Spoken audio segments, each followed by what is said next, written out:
before thrash metal, what was the music you were listening to? What was your go-to music? So yeah, so we were really grown up with a new wave of British heavy metal in the beginning of the 80s. And yeah, my first appointment I had was in 78. Um yeah, listening the very first time to the live album of AC/DC, If You Want Blood. That's awesome. So and this was really my yeah, that was a reason I got into hard rock or metal music. And then of course we were grown up with a new wave of British heavy metal. Of course, the big bands like Iron Maiden, Judas Priest, Saxon. Saxon was my first metal show Oh, I have really? ever been, I Wow. have ever been to in 81, yes. And yeah, so but also smaller bands like Tank or Jaguar or Raven and all this stuff, you know. And yeah, so later on we had the thrash metal wave coming over from the States, and listening, of course, to the first Exodus, first Slayer, first Metallica, and don't forget about the Canadian Exciter, the very first album. Yes. Heavy Metal Maniac, one of still of my top 5 albums ever. I love this shit. and and yeah, so yeah, wow, what the fuck is that, you know? And yeah, so we were really influenced on the one hand, of course, by new wave of British heavy metal. On the other hand, yeah, by all these bands from the Bay Area coming over to Europe. And Yeah. yeah, thrash metal was born.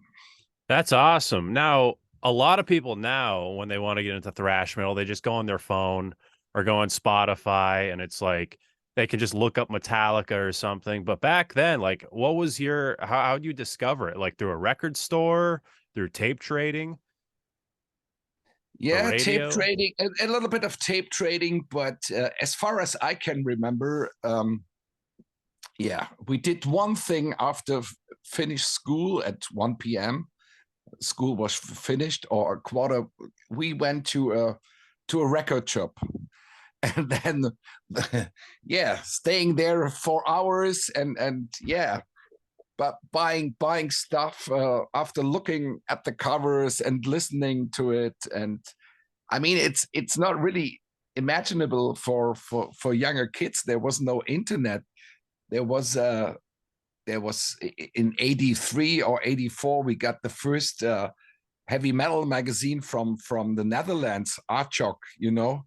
We said, oh, Mm, wow, this is a magazine about heavy metal bands. That was a yeah, that was I don't know, that was something totally new, something amazing. Yeah, huh. so yeah, Huh. Yeah, we have like, going to the record store and looking after covers that should be metal bands inside, and yeah, listening to that stuff. That was cool. in the beginning of the 80s. We found out what kind of bands we have to listen to.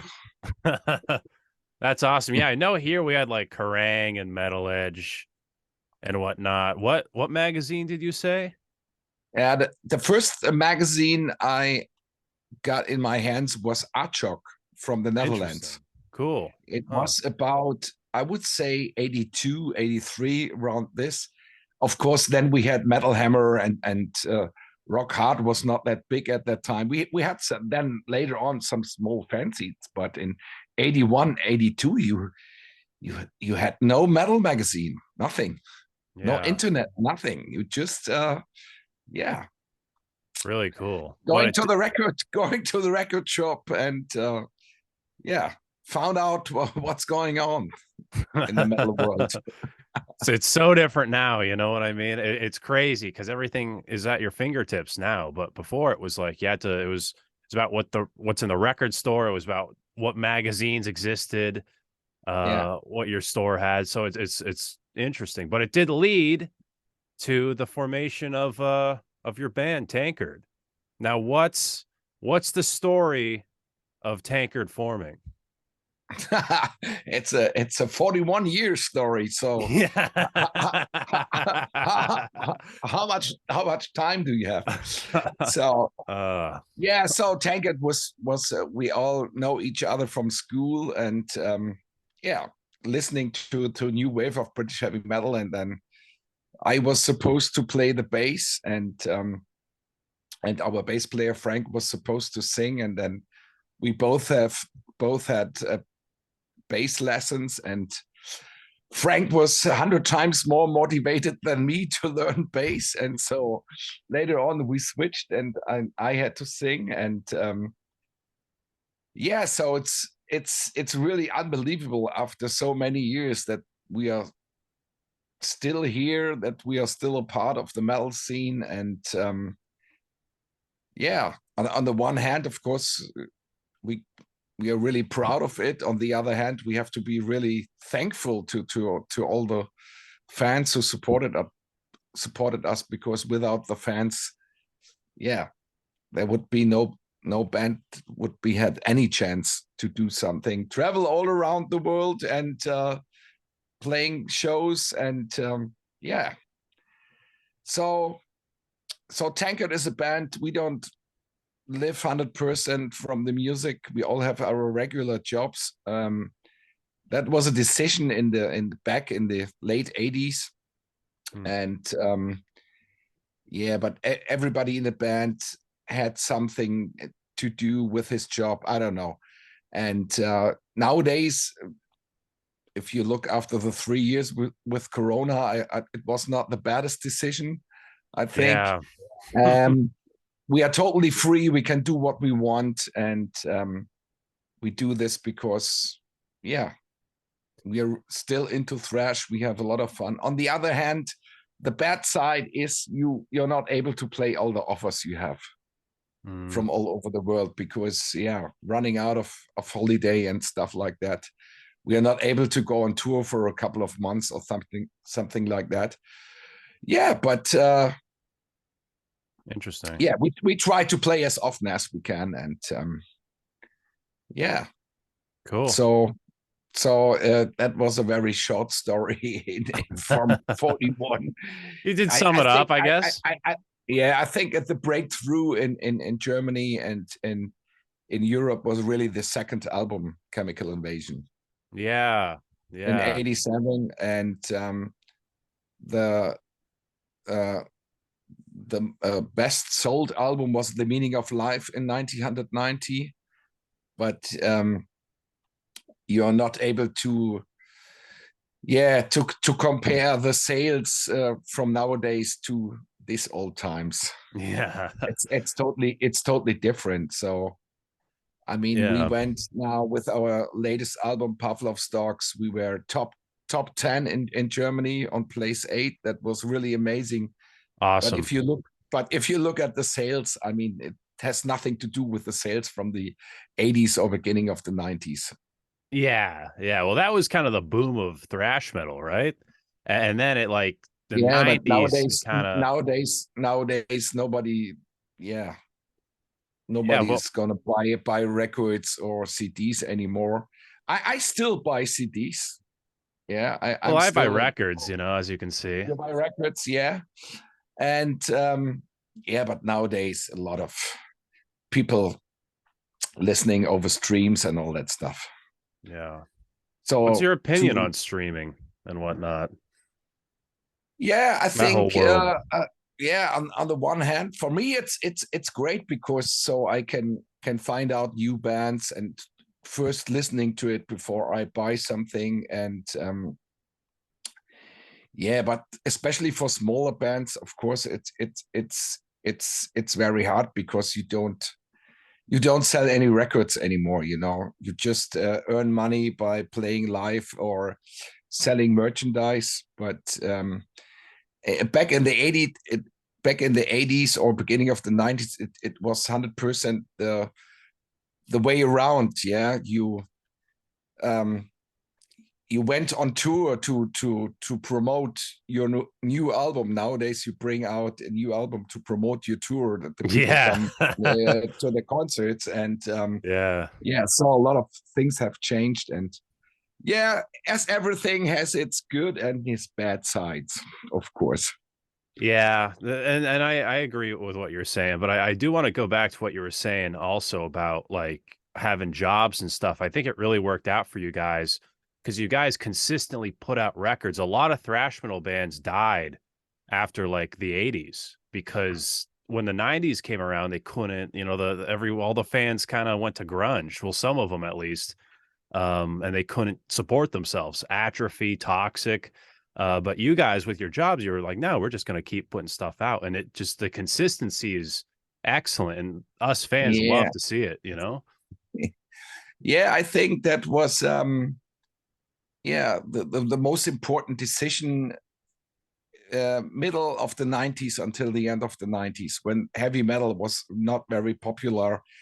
I never would say it was that, but thrash metal, I mean, we had 3 shows in a year because nobody wanted to book a thrash metal band. But we kept on going because we always had the fun to play that kind of music. So, and so that was the best decision, I think, that we did stop with a band, just keep on going. Doesn't matter what's going to happen. We're going to play that stuff we are into and we felt in love to. And yeah, so yeah, we have a lot of bands with reunions and all that stuff, but we are still here since 41 years, like a bunch of other bands, and I think the fans really appreciate that. 100%. We love to see it. And it's really cool to see you guys evolve over the decades and years, you know, because a lot of bands will stop for like 20 years. But you guys are very consistent with putting out records. And I love the art style you guys have and how committed you are to it. And also like the logo as well. So what's the story behind the band's logo and album art? Yeah, so yeah, we have to go back to the year 85. So our first demo was called Heavy Metal Vanguard. That was a typical cliche of metal stuff. And at that time, we had this in 85, that's the second demo we called Alcoholic Metal, just for fun. Because at that time, we had, I don't know, disposer things and all that stuff. I mean, we had a poster for a show, and it was entitled "Are you tired? Are you tired of bands looking better than your girlfriend?" and so that was a poser stuff, and all the new directions of metal. And so we really did a joke with this. Yeah, come on, we create alcoholic metal. And of course, with albums like Chemical Invasion, The Morning After, we did a lot for this kind of image, you know, the beer drinking idiots. And yeah, later on, we really want to get rid of a little bit of this image in the 90s, but of course, we totally failed. And nowadays, we make a lot of jokes about our own image. We don't take ourselves too seriously. We still have a lot of fun to play that kind of music, but the lyrics were, since this, forget the lyrics about the first album, we were 14 or 15 years old, you know, a lot of things about horror movies. But beginning from the second album, we always tried to do a good mixture of serious stuff and funny lyrics. And but people who don't really knows Tankard so exactly, they reduce us a little bit to this beer thing. And of course, it's our own fault because we started that bullshit in the beginning. But I'm really 100% fine with that. I can live with that, and it wouldn't be really fit to Tankard to bring out the next album 100% seriously with a really I don't know, violent cover. That Yeah. wouldn't really fit to us as persons, to us as the band. So yeah. So we always try to see the things with a lot of humor, but on the other hand, of course, we have really serious lyrics. We had ever. 100%. Yeah. Yeah, Which is really because cool to hear. yeah, because some journalists asked me, now you're doing serious lyrics. Now I said, no, we do this since Chemical Invasion, but yeah, but the Tankard is always reduced to this beer thing. So, but Yeah, anyhow, I agree.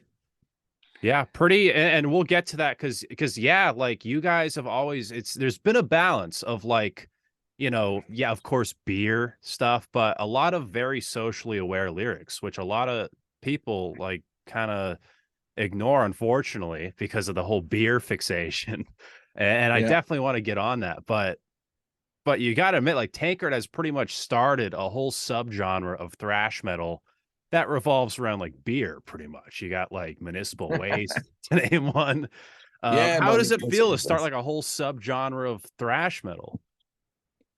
Yeah, a couple of days, a journalist asked me, yeah, how's the feeling that you influenced younger bands? And yeah, that's a great. Of course, Tankard is here since 41 years, and Of course. yeah, and it's nice to hear if we influenced somebody. That's cool. Yeah, It's a good feeling. it is cool. Yeah. That's really cool feeling. So it's not a Tankard interview if I don't ask, what is the go-to Tankard drink? What is your favorite beer? My favorite beer is always the beer we get backstage because it's for free. I'll drink to that, man. I don't blame you. That's awesome. Yeah. So if I'm here at home and I drink alcohol, I really I have to say honestly, I prefer it's called apple wine. It's like cider Cool. I mixing with love water. cider beers. Not beer. Oh. It's it's like a wine of apples. Oh, wow. I've never Yeah, even heard of that. and yeah. So that's the stuff I prefer. But Cool. yeah. So our bass player Frankie's more the beer drinker. He has Oh, yeah. more expertise. What's good and what's bad. So Yeah. And are there any like punk bands that are big inspirations to you? so our first guitar player Axel, he was a very big punk fan, and I really would say the very first album, Zombie Attack. Yeah, if you listen to this album, it sounds like a little bit punk influenced, Yeah. and he was a big fan of Exploited and UK Zaps and all that stuff, Yeah. especially coming from the UK. And yeah, so I think in the beginning, the Zombie Attack album, it's a little bit punk influenced, but then Chemical Invasion was then really the step forward into thrash. Yeah, definitely. Now, speaking of thrash metal, a lot of people will, or most people, I don't know anyone who hasn't, will put Tankard in the big four of German thrash. How does it feel to be alongside Destruction, Creator, and Sodom? Yeah, so of course it's a good feeling. They call it the Big Teutonic Four, of course, comparing to the Big Four of the United States, and yeah, because yeah, I don't know, 20 years ago they just talking about the Big Three, and I don't know who came up with the idea of the Big Teutonic Four, and it's a good feeling to join that club. Yeah. And yeah, a lot of people ask me, yeah, when you gonna do some shows together with this package. So I don't know if there are any plans at the moment, but of course we are the smallest band of these four, and we would love to join that. That would be really awesome. But yeah, of course, Creator is of course the biggest band of the four and worldwide, very successful. And yeah, but maybe one day there is a chance, and That would be a cool package, and traveling, I don't know, around the world, playing one festival show in one country or something like that. That would be awesome. That'd be really awesome. Now, it's really cool. I did see a creator recently with Merciful Fate, and it's cool because at these shows, it's not just people from you grew up with this music and people from the 80s. I feel like thrash metal has almost like a mini resurgence. Like, I didn't live in the 80s, and I know a lot of people I'm friends with who are younger than me are like thrash metal is their favorite genre. How does it feel? And with this whole thrash metal resurgence that's happened very recently. Yeah, it's really cool to see it when we play concerts. It's a really good mixture of very old guys like us, but a lot of younger people listening to thrash metal. And as I told you before, in the middle of the 90s until the end of the 90s, I never would say thrash metal was dead, but it was not very popular. And then we had a thrash metal revival a little bit, and I think these are kind of waves. So, some days it's popular, some days it's maybe not that popular. I don't know. Maybe there is a new mix of something, but I'm really convinced that thrash metal will survive. Yeah, me too. And I hope to one day see the German Big Four. I think that would be awesome. And if you guys tour, I will be there front row. Now that would be cool. Yeah, that will be so awesome if that happens. Now, I love also, as I mentioned before, how you guys are very constant with putting out records through the 80s, 90s, and 2000s. And now we're in the 2020s, and we just had a release. So what is the Tankard songwriting process look like? Has it really evolved over the years, or has it like stayed the same? I think it's a little bit like the same. So Andy, our guitar player, and Frank, our bass player, they came up with some riffs and ideas, and I got to listen to it, and I tried to find some melody lines for the vocals. And our guitar player Andy, he has a little studio, and then we're gonna record, and then so this is how the process is of making songs. And so now we had a break of 5 years, 2017, One Foot in the Grave, and then 2022, the next album. So we were supposed to go into the studio in 2020, but we were not really ready with the songs, and we don't want just to bring out an album. The songs has quality, of course. And then the Corona thing started, and we said, "Oh, come on, let's do a break with the band for a couple of months. Don't meeting each other, no practicing." And so we had a little break, and that was good. And then we started songwriting again in 2021. And so last year in the beginning, we went to the studio again. So it's not very typical to have a break over 5 years between two albums. But we are getting older. It's a lot of work to write new songs, to go to the studio, to prepare everything. It's a lot of work. And so I don't know when we're gonna bring out the next album. We just we had now last year our 40th birthday with that album, and now we enjoy the time. Now that was a half time. Now we celebrate. Now we got to celebrate the next 40 years. You've definitely earned it. That's awesome. It's 41 years. It's crazy. Do you have, and it's really cool because Tankard doesn't have a bad record. Like, you guys just keep putting out like really consistently good records. Do you have a favorite era of Tankard at all, or like a favorite specific record that you guys put out? Oh, that's a very difficult question. I know. I try to answer always the first one and the last one, because the first one, of course, everything started with a zombie attack. And the latest one, of course, because you're still somehow involved with all the songwriting process and putting so much energy and work into it. And yeah, so these are the two albums I would name. I think this kind of era, like Disco Destroyer and Kings of Beer, there's somehow still good songs on it, but the production was not 100% perfect, I would say.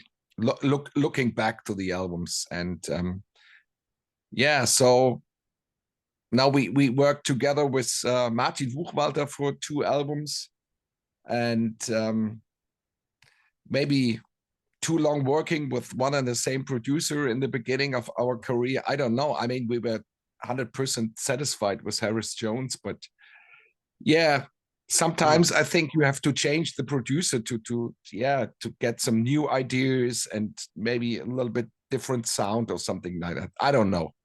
Yeah. Interesting. Now with the new record, you guys are on Reaper Entertainment now. So Yes. what caused you guys to part ways with Nuclear Blast? So that was just a simple reason. I mean, we were totally satisfied with Nuclear Blast. They pushed us on the next level. Yeah, starting with Gold Cold Cerveza in 2012, and then they sold 90% of the company, and all the people we were working together with, they were not at Nuclear Blast anymore. They left the company, and so yeah, we kindly asked to get out of the contract, and they said, yeah, no problem. And so it was really easy. And Reaper Entertainment, the guy is Florian Mills, and he was our old promoter at Nuclear Blast. He's a good friend of us. He's a huge Tankard fan, and yeah, he did really a lot of promotional stuff. And so I think at a level like Tankard is, it's very important to work together with persons.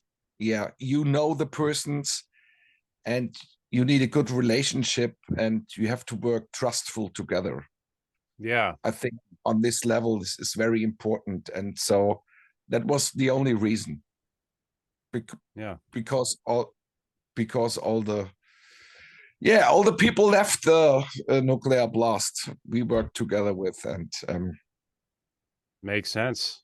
I don't blame you, and that's interesting to know. I had no idea there was that many change of hands in the label. Yeah, of course we have Atomic Fire records. I mean, it's a lot of old bands of Nuclear Blast are at Atomic Fire. These are the persons who worked with Nuclear Blast before. So yeah, interesting. So cool. we are 100% satisfied with Reaper, and yeah, awesome. If we're gonna make a new album, we stay with Reaper and Flurry, of course. Well, that's cool to hear, and I'm glad that you're comfortable with this new label, Reaper. And I've gone on their website, and they're actually pretty cool. They have a lot of cool bands. Yeah, so the new Metal Church is coming out on Reaper, and Memoriam it's really big on Reaper. We have the German band Majesty now, so he has some good, really cool bands. Yeah, it's cool, and there's a lot of I believe I saw a lot of cool like modern metal bands on there too. Are there any modern metal bands that you're listening to currently, or do you not really keep up with all the new stuff coming out? Yeah, of course I was grown up in the 80s, and of course I buy a lot of things, and but since a couple of days I'm really excited because I was listening to the new Jack Panzer song. I love Jack Panzer. This is one of my fave bands, and they bring out the new album on the Atomic Fire, and yeah, I'm really excited what the new album will bring. The first song they put out, it's amazing. So yes, of course, I love Overkill, Anvil, Exciter, all that old stuff. And yeah, I have Cool. so many, I buy so many stuff. I'm not able to listen to it all the time. Yeah. But I'm still a metalhead. Yeah, very relatable. I'll check them out. So my favorite stuff is of course speed and thrash, but I'm also love traditional metal. Yeah. Yeah, me too. Yeah. You can't go wrong with that, you know. Yeah. Metal has evolved so much over the years. What's your thoughts on like the evolution, all these genres with like we got black metal, death metal, power metal. There's so many genres now. Or Yeah. what's your opinion on the evolution of where heavy metal's gone over the years? I mean, so when I started listening to heavy metal, it was somehow like a revolution because it was something totally new. Nowadays, I'm still a metalhead, but nowadays heavy metal is just like a music direction, like other direction. Of course, we have 100 of these subgenres, and in future, there will be some new mixes and some new genres, I think. But yeah, as I was grown up, I'm really I'm still into this traditional metal stuff. Totally. And me too. I love a ton of new wave. One of the first 181, one of the greatest albums. It's Riot Fire Down Under. Listen to that album. This is awesome. I love it. Riot's so good. I think weird album art, but I think I have 3 or 4 different issues of that album. I don't know. That's awesome. I remember because I got into everything all at once, because I was born in '98, so it was like I kind of had everything to pick and choose. And Riot, I literally got into them because of the album cover. Because I'm like, what the hell is that? What the yes. But it was awesome because the first song I heard was actually Warrior off Rock City. And it blew my mind. And then I got into like, of course, Fire Down Under with Swords and Tequila. And so good. And then I got into Diamond Head. My fave song is Outlaw. Outlaw. Yeah. Outlaw. That's a good one. That's a good one. What a singer, man. Wow, so crazy. Good. So good. Yeah, I'm trying to get them on the show at some point because Riot's so underrated too. When it comes to all those bands. Yeah. Them and Diamond Head. Yeah. But yeah, man, cool. So you guys are doing a ton of shows this year, which is exciting. Are there any specific dates? Yeah, playing playing some festivals in summer and traveling around a little bit. And maybe next year we will come to the States for a festival. That'd be awesome. And Baltimore, but I don't know if it's 100% fixed still yet. But so there are still a lot of countries we have never been to, so we have to keep on going. It's no way. Where haven't you played that you would like to?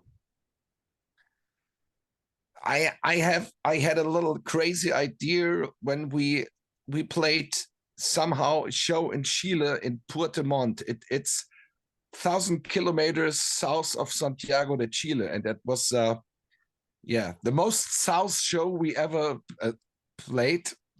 And so I had the idea to do a end of the world tour, to play in the 3 most north cities of this planet and the 3 most south cities.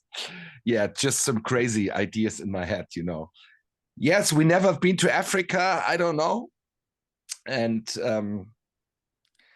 we have never been to Canada. I would love to play in Canada. I love Anvil. I love Razor. Yeah. So there are still a lot of countries we have to play. Totally. That's funny to hear, though. that whole North City thing. That'd be cool. Yeah, it's called it's only 6 shows. It's Yeah. the end of the world tour. that that's awesome, man. Now Yeah. I know people associate Tankard with this whole party thing. What's it actually like on the road with Tankard? Is it a big party band, or is it a little less like light on the partying? Of Very course, tame? it's not. Of course, it's not the same like when we were 25 or something like Fair that. enough. Yeah. So yeah, but sometimes after the show, we drink a couple of beers, have a good time. But it's not that totally crazy as you maybe imagined because of this kind of beer thing. Yeah, We are I know. we are very old guys.